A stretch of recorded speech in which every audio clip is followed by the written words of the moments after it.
এক বছর হতে চললো আমরা কোনো ধরনের বেতন নেই, সরকারি সহায়তা নেই, কীভাবে জীবনযাপন করছে, খুব কঠিন পরিস্থিতির মধ্যে আমাদের এই 10,323 শিক্ষকরা জীবনযাপন করছে। আপনারা দেখতে পাচ্ছেন চোখের সামনে ভদ্রমহিলা আমাদের শিক্ষিকা আজকে এক বছর যাবৎ কোনো ধরনের বেতন নেই, চাকরিচ্যুত হয়ে অসহায় মতো দিন কাটাচ্ছেন। গতকালকে আমাকে তড়িঘড়ি করে ফোন করেছে, দুটো বাচ্চা, ছোটো ছোটো বাচ্চা নিয়ে চলতে পারছে না, বলছে সুইসাইড করে নেব। এই ধরনের যখন আমরা শুনতে পেলাম তখন তড়িঘড়ি করে আমরা সিদ্ধান্ত নিলাম ওনার পাশে দাঁড়াতে হবে। আমাদের জয়েন্ট মুভমেন্ট কমিটি একটা সুশৃঙ্খল প্ল্যাটফর্ম, আমরা সবসময় শিক্ষকদের পাশে থাকি এবং শিক্ষকদের যে মৌলিক দাবি নিয়ে আমরা লড়াই করি। তড়িঘড়ি করে আমরা সিদ্ধান্ত নিয়েছি যে ওনার পাশে দাঁড়াতে হবে। এরকম প্রচণ্ড শিক্ষক শিক্ষিকাদের পাশে আমরা দাঁড়াই। আমরা সিদ্ধান্ত নিয়েছি, আমরা নিজেরা এমনিতেই অসহায় আছি, তার মধ্যে আমরা যতটুকু সাধ্যমতো কালেকশন করে ওনার হাতে 1,000 টাকা উঠিয়ে দেব, 30 কেজি চাল। পরবর্তী সময় আমরা দাবি রেখেছি যখন যেটা বলবে আমরা সাহায্যের হাত বাড়িয়ে দেব।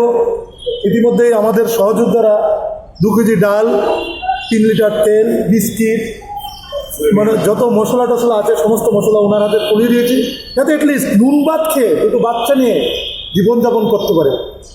এর মধ্যেই উনি পারিবারিক দিকে খুব অসুস্থ, হ্যান্ডিক্যাপ 40-60%, ঠিক আছে।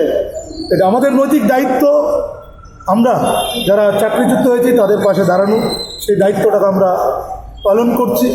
আগামী দিন আমরা এই সরকারের কাছে, আজকের এইখান থেকে আমরা সরকারের কাছে বিনম্রভাবে অনুরোধ করব, আমাদের পাশে দাঁড়ান। চাক্ষুষ আপনাদের সোশ্যাল মিডিয়ার মাধ্যমে আমরা রাজ্য সরকারকে জানান দিতে চাই, শুধু উনি না, ওনার মতন শিক্ষক শিক্ষিকা প্রচুরভাবে এভাবে অসহায় দিন যাপন কাটছেন। সরকারের কাছে আমি দুরাত ধরে বিনম্রভাবে অনুরোধ করছি, আমাদের দিকে তাকিয়ে, আমাদের পরিবারের দিকে তাকিয়ে আপনারা একটা সিদ্ধান্ত নিন, আমাদের স্থায়ী সমাধান করুন। এখন অবধি 89 জন আমরা সহযোদ্ধাকে হারিয়েছি, আমরা আর কোনো সহযোদ্ধাকে হারাতে চাই না। সরকার যাতে খুব দ্রুত আমাদেরকে এটা স্থায়ী সমাধান করে এবং এই মৃত্যুর মিছিল বন্ধ করেন। এই অসহায় শিক্ষকগুলি যে আর্থিক অনটনে দিন কাটাচ্ছেন, তাদের ভবিষ্যতের চিন্তা করে সরকার যাতে মানবিক দৃষ্টি নিয়ে আমাদের অতি শীঘ্রই এই মাসের মধ্যেই যাতে স্থায়ী সমাধান করে, এই আবেদনটুকু রাজ্যের মাননীয় মুখ্যমন্ত্রী এবং রাজ্যের মাননীয় শিক্ষামন্ত্রীর কাছে এই আবেদনটুকু করব। আমরা আর কত এইভাবে মানুষের পাশে দাঁড়াবো? আমরাও তো আর্থিক অনটনে ভোগ করছি আজকে 1 বছর যাবত।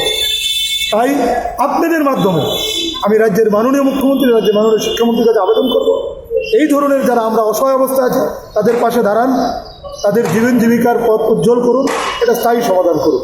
এটা একটা কি বলবো, আমাদের 10,300 শিক্ষক শিক্ষিকাদের করুণ পরিস্থিতি। এর মাধ্যমে আপনারা জানতে পারবেন, আপনাদের মাধ্যমে সারা রাজ্যবাসী দেখুক আমাদের শিক্ষিকা মন্দিরা দাস, ওনার আর্থিক অবস্থা, ওনার 2 বাচ্চা, একটা 7 বছর আর একটা স্বামী আছেন।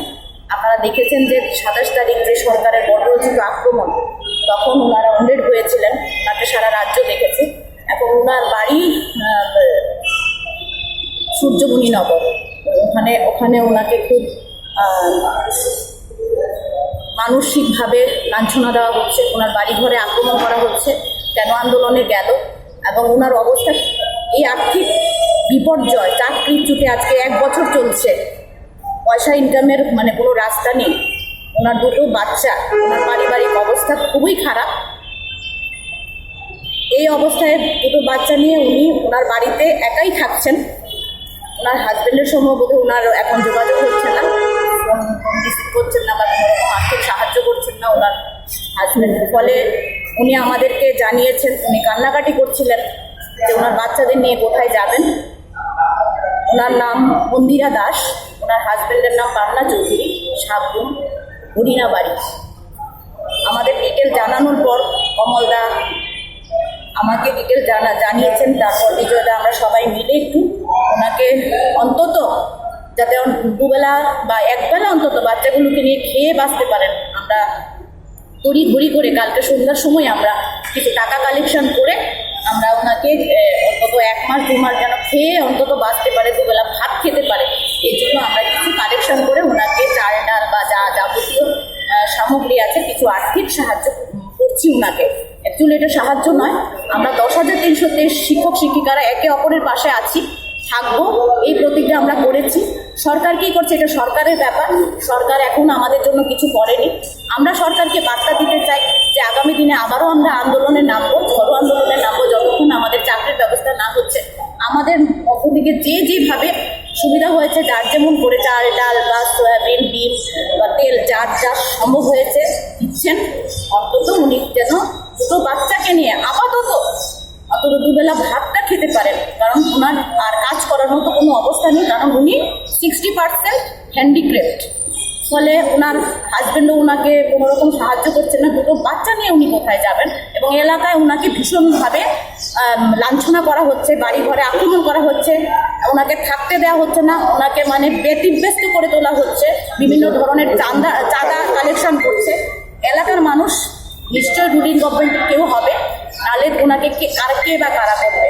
হ্যাঁ, উনি বলছিলেন যে গেটে লাথি দিচ্ছে, কেউ ওনার বাড়িতে যেতে পারছেন না, কেউ গেলে বলছে ওনার সঙ্গে কাউকে যোগাযোগ করতে দেওয়া হচ্ছে না। তারপর আমরা আজকে যাওয়ার কথা ছিল ওনার বাড়িতে, যে উনি অসহায়, উনি একা নন, আমরা সবাই আছি ওনার সঙ্গে। একটা মহিলা মানুষ দুটো বাচ্চা নিয়ে কোথায় যাবে? সে কারণে আমরা সবাই যারা তড়িঘড়ি খবর পেয়েছি আমরা এসেছি। উনি কান্নাকাটি করছিলেন, বলছেন অসহায়, আমার বাচ্চাগুলিকে কোনো হোমে দিয়ে দাও বা আমাকে কোথাও ব্যবস্থা করে দাও, বাড়িতে থাকতে পারছি না, ভীষণ উপদ্রব করছে এলাকার মানুষ।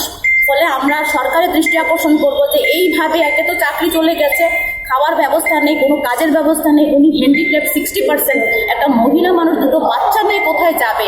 সরকার যেন এই ব্যাপারগুলো দেখেন এবং এলাকায় যে উপদ্রব করছে, বাড়িঘরে আক্রমণ করছে, বাড়িঘরের মানুষের সঙ্গে মানে আমাদের সঙ্গে বা অন্য মানুষের সঙ্গে ওনাকে যোগাযোগ করতে দেওয়া হচ্ছে না। উনি ভীষণভাবে অসহায় হয়ে পড়েছেন একটা মহিলা মানুষ। আমরা সরকারের দৃষ্টি আকর্ষণ অবশ্যই করবো যে অতি সত্বর এই একটা ব্যবস্থা করা হোক এবং আমাদের চাকরির ব্যবস্থা করা হোক। আমরা আগামী দিনে এগুলো নিয়ে এবং আমাদের যে স্থায়ী চাকরির ব্যবস্থা এবং আমাদের যে এই পর্যন্ত 89 জন মারা গেছেন তাদের পরিবারে একটি ডাইন হার্নেসের চাকরির ব্যাপারে আমরা অবশ্যই ঝড়ো আন্দোলনে আবারও নামব। এই কথা আপনাদের মাধ্যমে রাজ্যবাসীকে জানান দিতে চাইছি যে আমাদের 10,323 শিক্ষকদের উপর এভাবে যেন মানে চাকরিচ্যুতির পর আর্থিক অনটন, আর্থিক বিপর্যয়, আর এর মধ্যে লোনের চাপ দেওয়া হচ্ছে ব্যাংকগুলো থেকে। সুতরাং সরকারকে এখনও আমরা বলবো যে আপনারা এগুলো দেখুন, আমাদের লোনগুলোর ব্যাপারে আপনারা বলুন, উদ্যোগ নিন এবং আমাদের 10,300 শিক্ষক শিক্ষিকাদের উপর যে এইভাবে আক্রমণ করা হচ্ছে, মানসিক এবং ভয়ভীতির সৃষ্টি করা হচ্ছে, এগুলোর অতি সত্বর বিহিত করা হোক। আপনারা দেখুন, সরকারকে আমরা সরকারের দৃষ্টি আকর্ষণ করছি, অবশ্যই এগুলো বিহিত হওয়া দরকার। আন্দোলন নিয়ে কোনো সিদ্ধান্ত হয়েছে? অবশ্যই আন্দোলন হবে, আগামী দিনে তো আন্দোলন করতেই হবে, যেহেতু সরকার এখন আমাদের কোনো ব্যবস্থা করেনি। যেটাকে বলা হয়েছে সোলাস, যেটাকে বলা হয়েছে আমাদের যে গ্রুপ সি গ্রুপ ডির ব্যাপারে ওনারা একটা অ্যাড করেছেন, তাও 4,000 পোস্ট। আমরা এখানে রয়েছি প্রায় 9,000 শিক্ষক শিক্ষিকা, সঙ্গে বেকারদের পর্যন্ত এখানে দেওয়া হচ্ছে। ওনারা বলেছিলেন যে এটা শুধু 10,000-এর জন্য ব্যবস্থা করার জন্য ওনারা group C group D court থেকে অর্ডার এনেছেন, যেখানে এটাকে সোলাস বলা হয়েছে, যেখানে এটাকে বলা হয়েছে এটা কোনো ডিগ্রেডেশন করে না। হ্যাঁ, সেখানে যেটা বলেছে যে এই যদি 2023 31 মার্চ অবধি আমরা বয়স ছাড় দেওয়া হয়েছে। শিক্ষকতার পরীক্ষায় যদি কৃতকার্য না হয় তাহলে পোস্টগুলো ধরে রাখা যাবে। সেক্ষেত্রে আমরা কোন পোস্ট ধরে রাখবো? কারণ আমাদের জন্য ওনারা বলেছেন যে 10,000-কে এখানে ব্যবস্থা করতে গ্রুপ ডি গ্রুপ সির ব্যাপারে ওনারা কোর্টে গিয়েছিলেন, কিন্তু সেখানে এটাকে বলা হয়েছে সোলাস, সেখানে বলা হয়েছে এটা ডিগ্রেডেশন করছে না। তারপরে সরকার কোনো ব্যবস্থা করছে না, এখানে পরীক্ষার ব্যবস্থা করছেন। ওনারা ওনাদের কথায় ঠিক থাকতে পারছেন না। আমরা এই ধরনের পরীক্ষা আমরা মানি না। আমরা বলবো যে আমাদের অতি সত্বর একটা পার্মানেন্ট ব্যবস্থা করা হোক। সরকার তার প্রতিশ্রুতি রক্ষা করুন, আমাদের স্থায়ী ব্যবস্থা করুন। এবং উনি মাননীয় শিক্ষামন্ত্রী যে বলেছেন যে 8,000 দিয়েছেন, কারা দিয়েছেন, কীভাবে হিসাব দিয়েছেন, এটা উনি অবশ্যই প্রকাশ করুন। আমরা জানতে চাই কীভাবে উনি হিসাব দিয়েছেন এবং আমাদের যারা দিয়েছে 8,000 যদি দিয়েই থাকে, পোস্ট ওনারা 4,000 করেছেন, তাহলে সবাইকে কীভাবে দেবেন? এগুলো না করে আমাদেরকে একটা পার্মানেন্ট ব্যবস্থা করুন। ওনারা বিকল্প ব্যবস্থা করবেন বলেছেন, মাননীয় মুখ্যমন্ত্রী মহাশয় বলেছেন 2-1 মাসের মধ্যে আমাদের স্থায়ী ব্যবস্থা করবেন। সেই দিকেই ওনাদের দৃষ্টি আকর্ষণ করছি এবং ওনাকে আমরা দাবি করছি যে আপনার প্রতিশ্রুতি রক্ষা করুন, অতি সত্বর আমাদের চাকরির ব্যবস্থা করুন এবং ডাইন হার্নেসে আমাদের মৃত পরিবারে একটি করে চাকরির ব্যবস্থা করুন। আমরা অতি সত্বর না হলে আবারও আন্দোলনে নামছি জেএমসির পক্ষ থেকে। এটা অবশ্যই আপনাদের মাধ্যমে সারা রাজ্যবাসীকে এবং আমাদের 10,300 শিক্ষকদেরকে জানানো হয়েছে।